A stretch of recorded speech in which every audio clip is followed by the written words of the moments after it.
Laika! Are you stark raving mad? It was Laika. I am sure of it. That spirited little dog saved me. Laika saved you in her little space machine. I believe the correct term is capsule, General. Don't push your luck any further, Ivan Ivanovich. I fear it might snap. Oh, my apologies, General. In my excitement to explain what I discovered on the far side of the Metagalaticus Interiorus, I got carried away.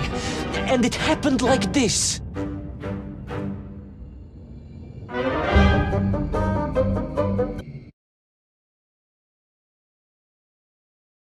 A rocky moon. At the center of the Earth. The source of all creation, General. A place where time flowed like rivers, and boulders of raw matter rained like comets upon the cratered rock. Another miraculous escape from death. Another happy accident. It was no accident, General. Laika took me there entirely deliberately. I'm sure of that. She continues to be a heroine and a savior and protector of our great nation.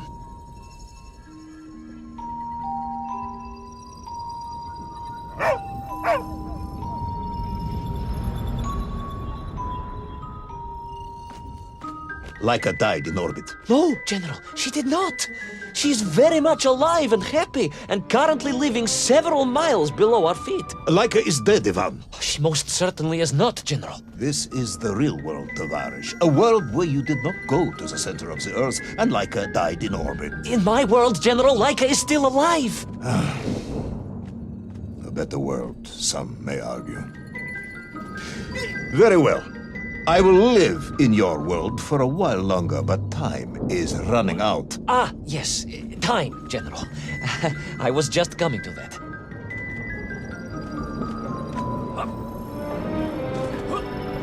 There in the distance it stood, enveloped in a mighty time storm. The world clock, General. The beating heart of all history.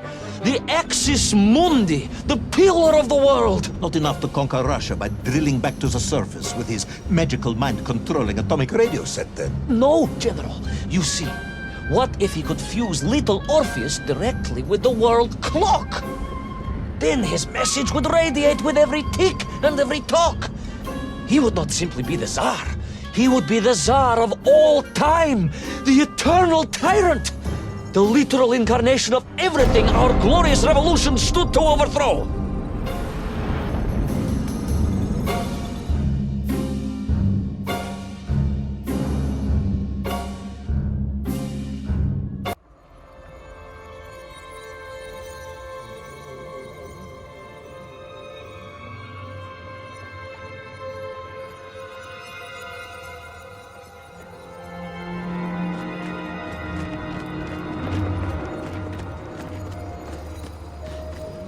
Sonikiv! Uncanny, General.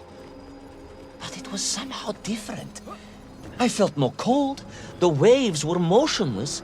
Indeed, it was as if I had stepped free of those rivers of time and stood on entirely motionless ground.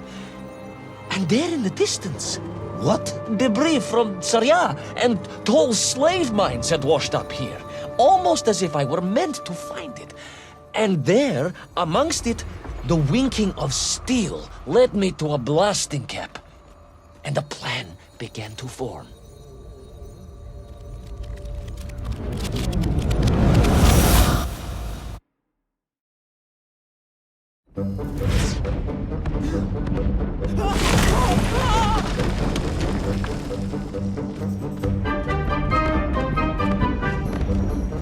The terrain was ferocious.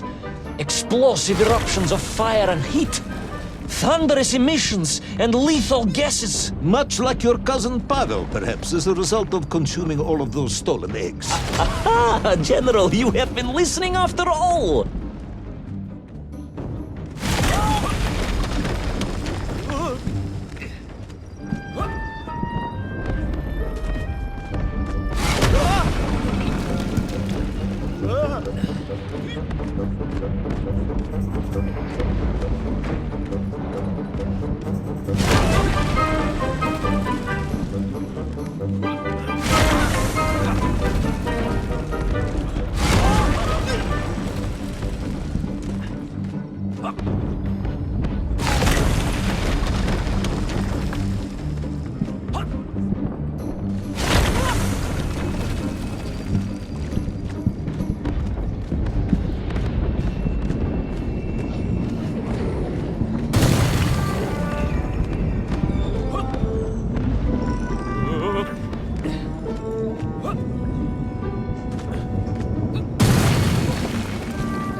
Agartha again? But why? You are stalling, comrade. The clock is ticking. Tick-tock, tick-tock! Of course! In a flash of inspiration, I understood. It was all wrong, you see, General. That we can agree on. We should never have gone to the center, because without little Orpheus, Toll could not have become the tyrant he had. The rocket drill was his means to reach the world clock, but it was little Orpheus that enabled him. And the time itself, the world clock itself, was determined to make matters right. With a little help from you, of course. Merely a simple pawn in a game played upon a cosmic scale, General. But a pawn who understood that he was being given a second chance to grab a chunk of the explosive resin that wondrous city was built upon.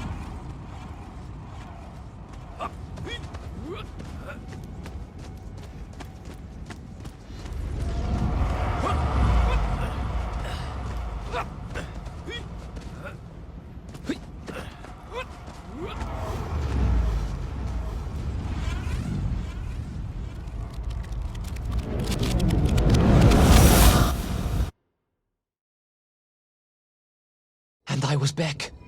The mighty river of time roared past me, carrying the weight of the whole of history with it. Even for you, this is a stretch. Our time is almost up. I have to submit my report within the hour. Time, General. Time was nearly up indeed. That ancient and magical river that carried me along was surely moving inevitably towards some kind of end.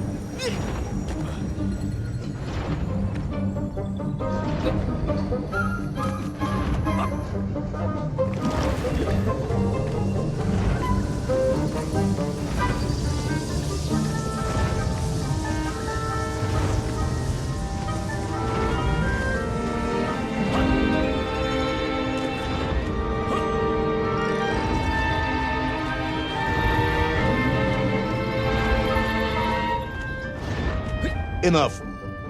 No more Privalov. No more stories. No more lost worlds and space dogs.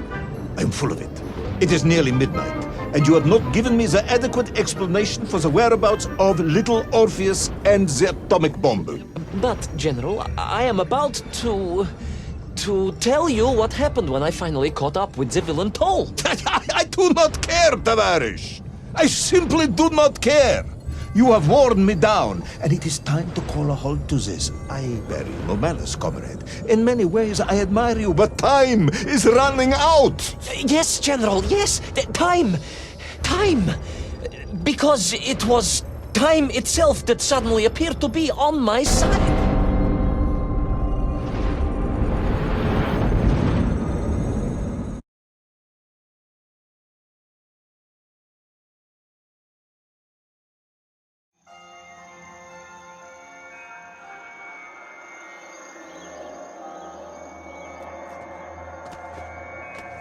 Perhaps the world clock was so impressed with your egg-wearing antics it decided to return you to Plutonia for a second attempt.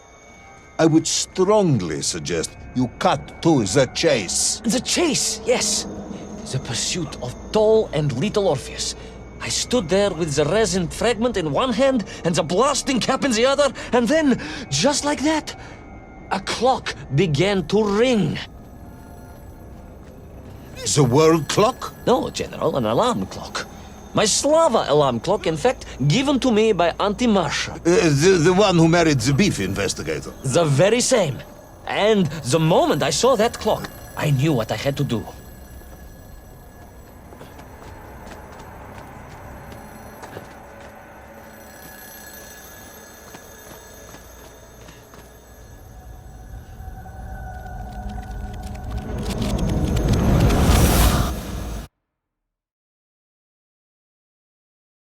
Yes, I'm waiting. bomb, General. A bomb to destroy a bomb.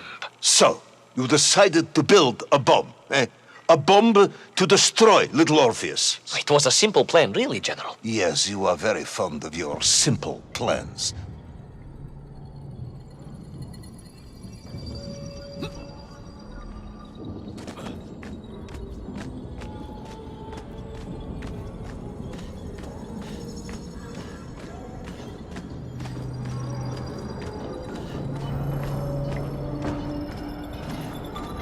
It was the last time I was to see those poor enslaved Mink on my journey.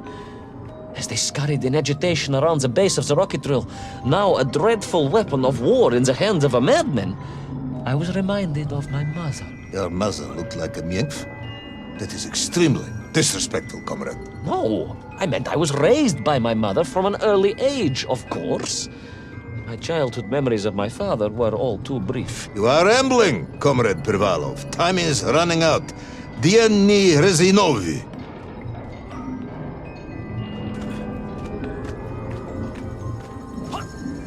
Time will run out for us all, General, will it not? And it ran out for my father on the shores of Volga. Your father fought at Stalingrad? He did, General. So did I. Well, so you see, General. Perhaps we are just the same, you and I. Perhaps we are all just Menkf in the end.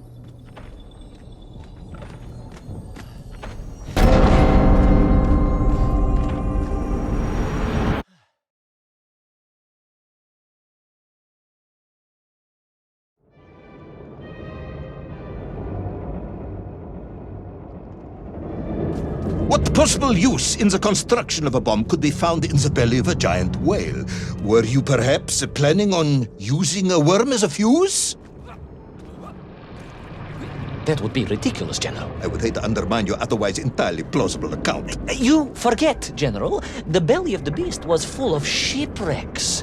And on one of them, I was bound to find what I was looking for. Fuse wire. Comrade, yes, you'd forgotten all about the fuse until I reminded you, hadn't you? General, your cynicism is unbecoming to a man of your rank and stature.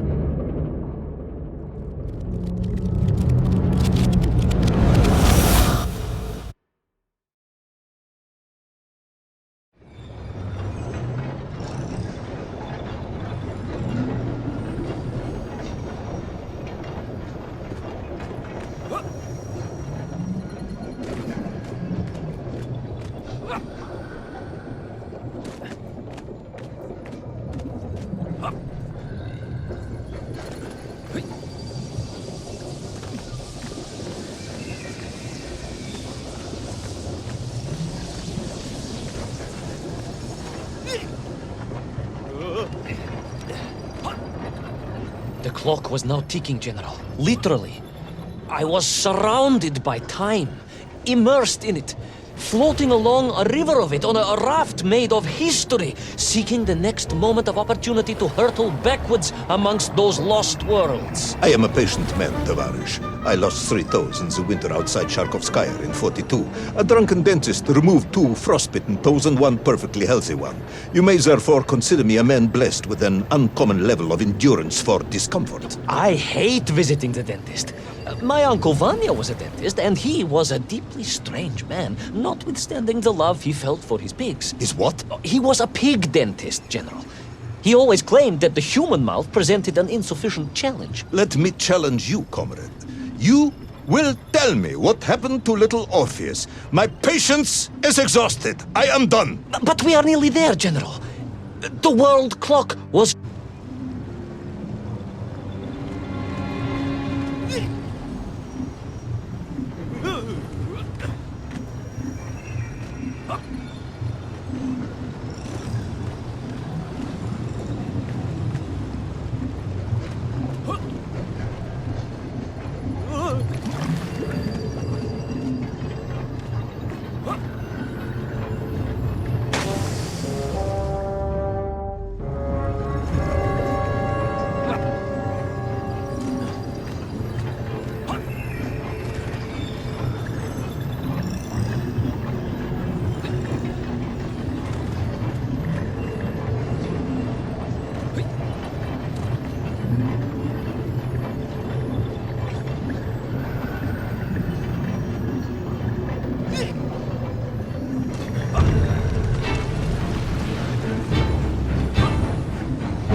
And so to the ocean floor, and that strange submerged city, and those poor lost vessels.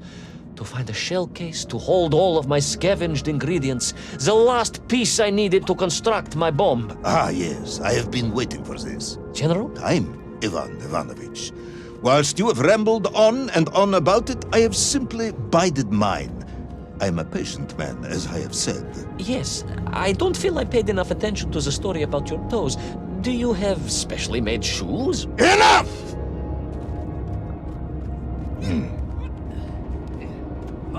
Now I have your full attention. Indulge me, Tavarish. Explain to me how you made this bomb. General? Your bomb, comrade, that you so brilliantly constructed to destroy little Orpheus. Tell me how you made it.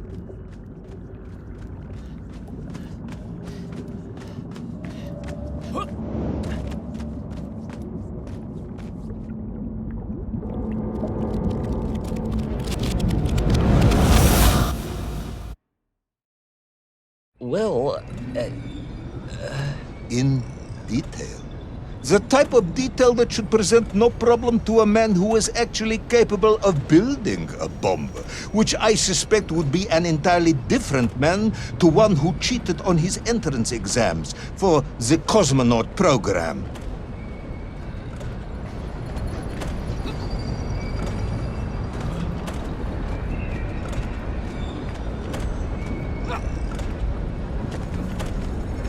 You are uncharacteristically silent, comrade. Cat, got your tongue? if I may, General, perhaps just a minute or two to gather my thoughts? There are precious few minutes left. We have reached our conclusion, I think.